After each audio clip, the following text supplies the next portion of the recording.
Hello, hi, this is Adil bringing you a review of the S&P 500 and obviously from an intermarket analysis perspective. So I'll be covering all the major indices, US indices, trying to interpret and understand exactly where the US markets are going from an intermarket analysis perspective. Okay, so let's have a look. Okay, so basically, generally the indices that I tend to cover are the S&P 500. This is basically what I do on a day trading and swing trading perspective, just giving you an insight of how I trade. Basically, I look at the S&P 500, which is generally supported and led by the Russell 2000. I then look at the Nasdaq, which is generally led and supported by the semiconductors.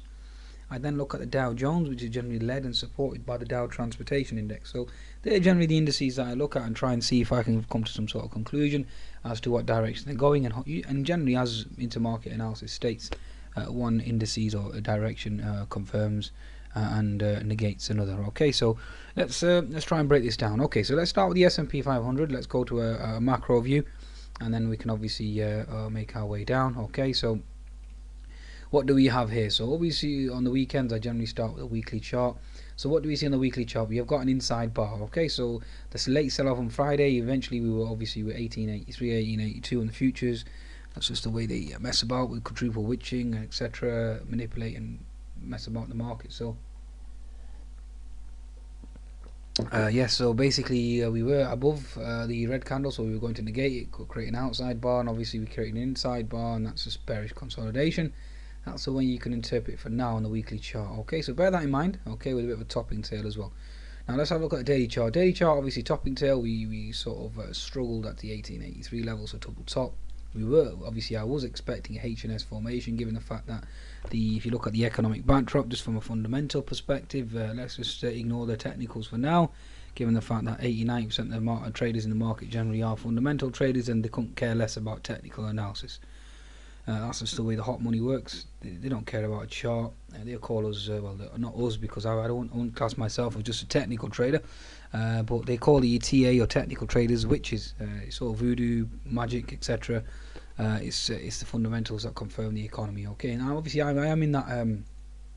Certainly, I'm in more of a fundamental trader rather than a technical. Technicals are just there, really, ideally to guide us with our entries and exits. So you shouldn't really get too religious with regards to technicals. A lot of people get married to technicals, unfortunately.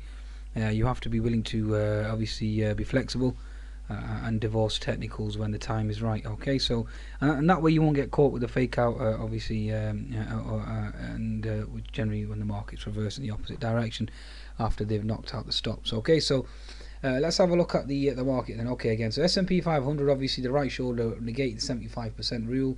So therefore, obviously that generally tends to lead to a short squeeze. Okay, so obviously the market did squeeze, went back to the 1883. So therefore the S&P's potential reversal top, etc., has negated, because has been nullified, because we did break out on the previous high here at 1850. Obviously everybody was buying the market here on the 1880 level, expecting the markets to continue higher. What happened? We went back below the previous obviously resistance equals support level, dipped below, knocked out a few stops, and obviously went back up again. So again, you know, if you're a technical trader, you're probably getting smack left, right, centre here, whipsawed out of the market. So again, you have to be flexible with your approach and realise that fundamentals always trump technicals, folks. Always. I understand the argument with regards to noise, etc., etc.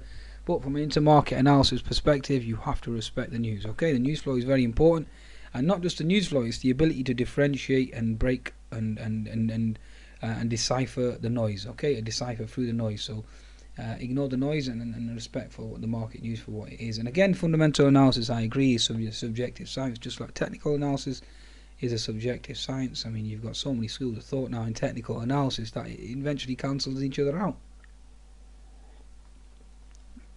I mean, think about it, you've got the Ellioticians with their A, B, C waves, and God knows what waves they're flying on or they're riding. So either themselves have got, you know, groups within groups within groups of Elliott waves. I mean, we've got a wave 1, we've got a wave 2, this is A of B, B of C, etc., etc.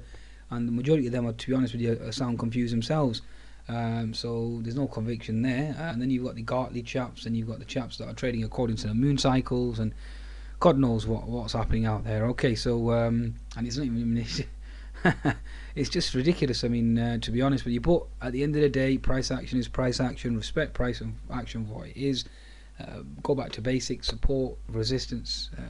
Always will always be respected, provided obviously you've got the intermarket analysis vision of view, where one indices is confirming or negating the support and resistance of another. So I'm not against technical analysis, folks, because I employ it myself, but it's just you have to be flexible and realize that TA is not the end all and be all, and it needs to be supported by intermarket analysis and fundamental analysis, the correct way of obviously deciphering the news. Okay, I teach all this in the mentoring program, so all of those that are watching these videos are interested in learning and educating themselves and increasing their success rate like I do, 80-90% week in week out.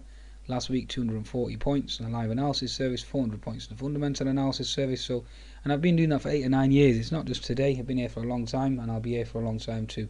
Longevity is the key, or the yardstick to obviously measuring somebody's success. So it's always about longevity. Anybody can be a line for a day. Okay, and this is something that I was discussing with another one of my students.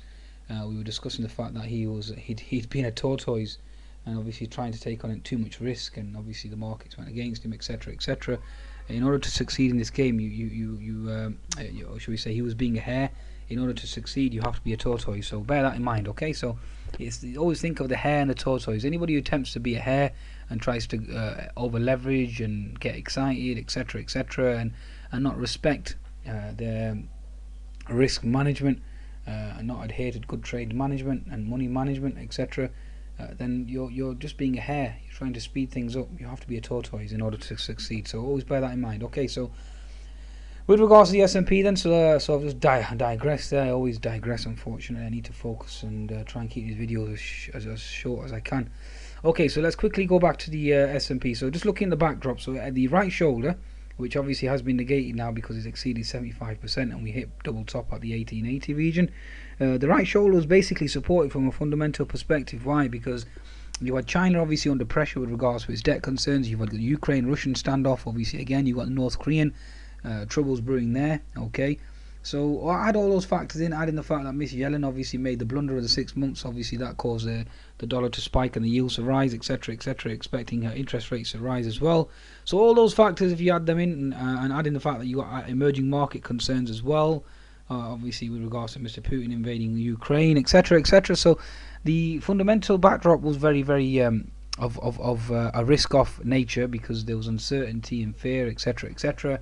And that's generally what leads and causes the sell-off in the market. So obviously that was there, but people have interpreted or reinterpreted Miss Yellen's speech, and they've done some damage control there, stating that the statement itself remains dovish and will be dovish regardless of a 6-month blunder. And obviously the markets are short squeezed higher, so given the fact that the QE junkies are reigning supreme right now. So going into the S&P or going into the S&P 500 for this week, I'd potentially have a view, given the fact that the right shoulder has been negated, that we'll continue with the short squeeze and we create a new high, provided there's no wild card from China, no wild card from Russia. There's nothing stopping this market from going higher. So that's basically the view that I have there on the daily and although the weekly chart is concerning, but you can certainly attribute the late day Friday sell-off to the concerns of regards to Russia and Ukraine over the weekend. So far so good, nothing major out of Russia, Ukraine, so we should potentially get short squeeze from the get-go on Monday. Okay, now let's go back to the 60-minute chart now. Obviously, again, 60-minute chart clearly shows the HNS. Now obviously the HNS is not all, basically you can't throw the baby out the bathwater just yet. Basically you've got the head, which obviously is a double top here, so this could be a head here. The market goes back, retests this neckline here, creates a right shoulder, and obviously eventually we can sell off. But for now, obviously double top resistance 1883. Let's see how this market goes with regards to that. If we can break through, then obviously off we go to the races. So we'll certainly see. I mean, you can certainly argue again from a technical point of view that this is just consolidation here, and then obviously eventually we break out to the upside. So again, wait and see mode. Let's just take every day as it comes and see exactly what's going to happen here. Okay, so 10-minute chart. This is nothing really from our perspective so far. I mean, yes, you do have potential support line here, so obviously 1855 obviously support there. Other than that, I can't really see anything at all. I mean, you can argue as an individual that previous resistance equals support here, So again, obviously 1861 is going to be support. So let's see how this unfolds with regards to going into next week. Let's have a look at the 60-minute chart on the S&P 500. Again, higher highs, higher lows. So again, I can't really argue with regards to that. Although again, like I said, you do have the double top resistance, so that must be respected for now. Obviously, you hit the 50 MA, and we could potentially bounce, go back to 1880 level, and see exactly how many times we can hit that 1880, 182 level again. So with regards to this, again, higher highs and higher lows. Ideally, if you do want to see a bearish pattern, then this is what I want to see. So you've got the left shoulder here, we've created the head. Now obviously potentially we can bounce, go hit that level again, which is 1875, and then obviously then we can potentially have a H&S formation to the downside. So that's certainly a possibility. But again, these are all hypothetical scenarios. Let's just see exactly what the market does. But from a daily chart perspective, given the fact that the S&P has negated that right shoulder, there's certainly a higher probability of the S&P going higher. Okay, now let's have a look at the Russell 2000, see if the Russell 2000 can confirm exactly what we're looking at with regards to the S&P. Russell 2000 remains bullish so far. It's making higher highs and higher lows. The only thing that you have to be of concern about is the topping tail here going on Friday, but again, that can be attributed to Russian chaos and situation in Russia. So again, let's just take that with a pinch of salt, and let's see how the price action on Monday basically follows through. But yes, we have created a new high. We are above new highs. Buyer still remains bullish there until proven otherwise. Okay, 10-minute chart. Obviously, we are into gap fill support, so that's basically where we ended up on Friday. You got the 200 MA above, so again, I expect a potential bounce. Now again, as an individual, you always have to be privy and open to every scenario. So yeah, we can certainly argue here as an individual on a 10-minute chart that there is certainly a scope for a H&S formation. If you can go back here, come back down, and there's your head of the neckline. So again, that's subjective. It's a hypothetical scenario. Again, let's allow the market to dictate. With regards to the other chart, so obviously we are back into that zone there where previous resistance equals support. The Russell obviously still remains in a bull trend, innocent until proven guilty. So obviously we have to take that momentum going into next week, and we are in a bullish channel. So let's see if this bullish channel breaks. If it breaks out to the downside, then obviously down we go. Obviously we need concerns with regards to Russia. Although France, you've got the vote going on in France with regards to the elections there, so that obviously that can certainly cause a hindrance for the French CAC, and that can obviously put pressure on the rest of the market. So again, subjective, again, hypothetical scenarios. Let's see how it all plays out. Okay, so that's basically the review there you have for the Russell. So Russell remains bullish there for the S&P 500. Still has a chance to break that 1880 on level and obviously make a new high. And obviously that's dependent on how traders have interpreted Michelle, and if they've believed the fact that she's going to be raising rates in 6 months' time, then obviously you will get a channel break, and obviously down we go, given the fact that Russian-Ukraine situation still remains in the background as well. So that again, that could be another variable that this goes south. So these are all arguments that we have. So obviously if I see a break of this on the downside, then yes, certainly I'm going to be in the bearish camp. Okay. But for now, let's see what happens with regards to the market. So let's see if we can find any more clues in the rest of the market. So let's start with the Nasdaq. Okay, now the Nasdaq daily, or should we start with the weekly first? Okay, weekly chart, I can't see any problems there. Higher highs, higher lows, innocent until proven guilty. Nothing telling me that this market is going to reverse there. Although yes, there has been a doji candle last week. Let's just take it with a pinch of salt. Daily chart is a concern. This is a concern. Okay, you have a H&S formation here, the right shoulder maintaining and adhering to the 75% rule. That's exactly where the sell-off occurred, so therefore keep an eye out for that. You have an unfilled gap below around the 3500 level. The projected target is around 3540. So let's see how this plays out. Okay, given the fact that this could be an isolated case, given the fact that Turkey banned Twitter. Okay, and if Twitter's been banned, obviously that hurts the social media stocks, and Mr. Erdogan was certainly against a lot of the social media stocks. So let's just see what happens with regards to that again. Okay, so again it's up in the air. Let's go to a 60-minute chart, see if we can see anything there. I mean, 60-minute chart, you can argue both ways. You can argue that there's an inverted head and shoulders pattern.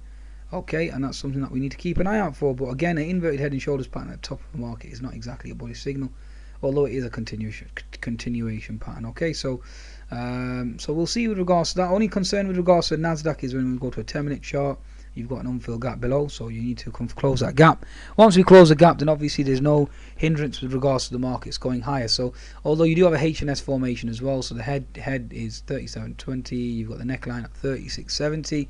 3670 minus the 50, so you're basically looking at the 3620, and that's exactly more or less where the gap fill is. So keep an eye out for the H&S formation as well.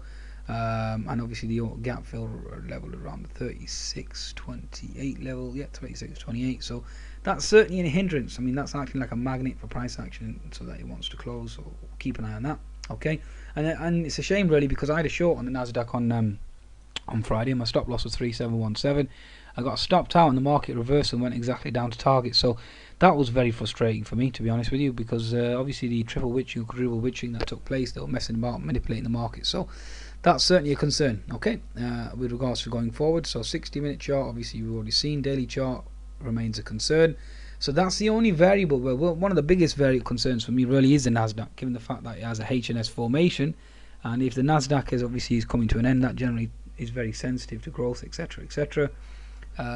So watch out for the Nasdaq. Okay, that's one major concern for me this week. Okay, so I'll certainly be looking for the Nasdaq for clues as to which way the market's going and the bias and sentiment in the marketplace. Now let's have a look at the semiconductors, because that confirms the Nasdaq, or leads, or generally tends to confirm support and resistance. Now, ever since we closed the gap on the actual semiconductors, the market has rallied. Daily chart is just basically consolidation, coming back for a pullback, gives you an opportunity to go long. Okay, in the larger scheme of things, everything's good. Okay, we're in a rising contracting wedge. If you break this wedge, then obviously alarm bells start ringing, and then we are really concerned. Until then, we continue to go higher. There's nothing that I can see that here will stop us. I mean, semiconductors is coming into its 200 MA support. Previous resistance equals support here as well, so it's certainly an argument to go higher, and that should certainly take the Nasdaq higher as well. So that's something that I'll certainly be going long on with regards to the Nasdaq. Okay, but again, keep an eye out for the H&S formation and Nasdaq. That's a real concern. But having said this as well, looking from a different alternative, different perspective, given the fact that the S&P 500 H&S formation failed, therefore the Nasdaq H&S formation can fail as well. Given the fact that the daily chart, as we have explained already with regards to the S&P 500, there was a right shoulder, we had 75%, it failed to hold a 75% for the right shoulder. So if one market is showing bullishness and has broken the H&S, the other market generally will break the H&S as well. So again, that's just look at basically a perspective in terms of intermarket analysis. Okay, next indices that we're looking at is the Dow Jones. The Dow Jones is a bit of a bugbear. Okay, this is the one that is certainly bearish. Okay, you had a topping tail, obviously candle there, and the right shoulder has held. So we've got on a closing basis, that's the most important thing. On a closing basis, the actual candle itself closed below the 75%. So the H&S formation is certainly in play here. So the Dow H&S and then the Nasdaq H&S. So they're two obviously indices that are indicating bearishness. So again, that's probably telling you that Mr. Putin is going to do something stupid. Okay, and then obviously that's going to cause risk to come off.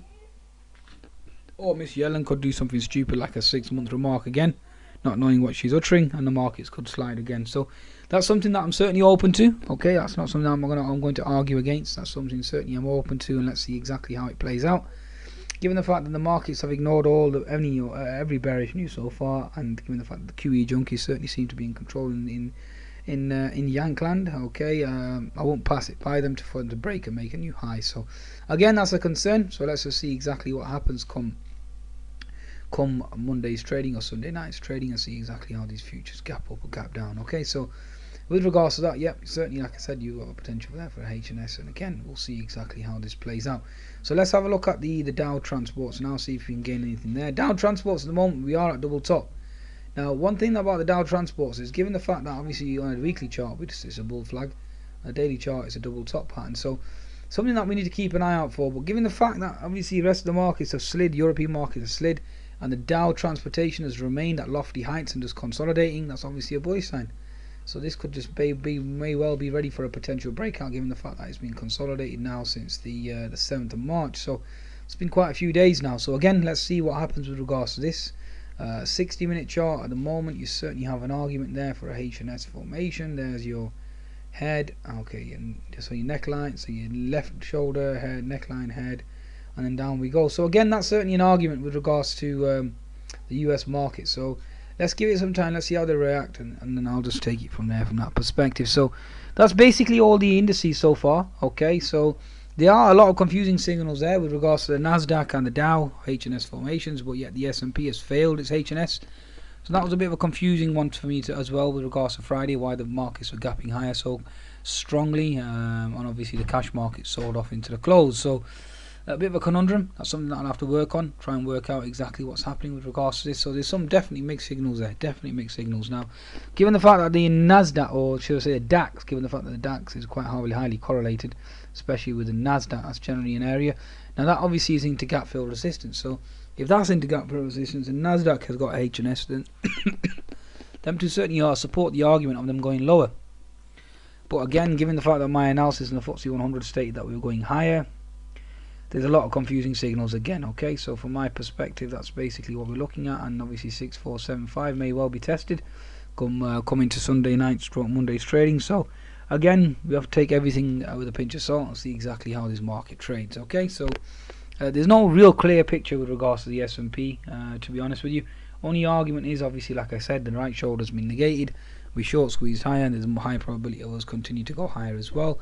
Having said that as well, given the fact that the rest of the markets have sold off, the S&P 500 has remained quite buoyant. As you can see, it's still near the highs and testing the highs, whereas the S&P, the DAX, is down quite considerably. So there's certainly that argument, given the fact that the US markets are stronger than European markets. So it only takes a small move from the European markets, and you'll get a larger than normal move on the US market. So again, there's that argument. So we have to weigh up all the arguments and see exactly where this market's going. So let's just take Monday and Tuesday as it comes, and then I'll be able to get a clearer picture, see exactly what the reaction was with regards to Friday. Was it a genuine sell-off with regards to fundamental concerns, or was it just a concern with regards to Russia-Ukraine escalating over the weekend? So again, if individuals coming Monday start short covering pretty powerfully, and obviously that'll be a telltale signal, and then I'll obviously go long. Okay, so that's basically a summary, folks. Risk on, risk off, wax on, wax off. Goodbye now.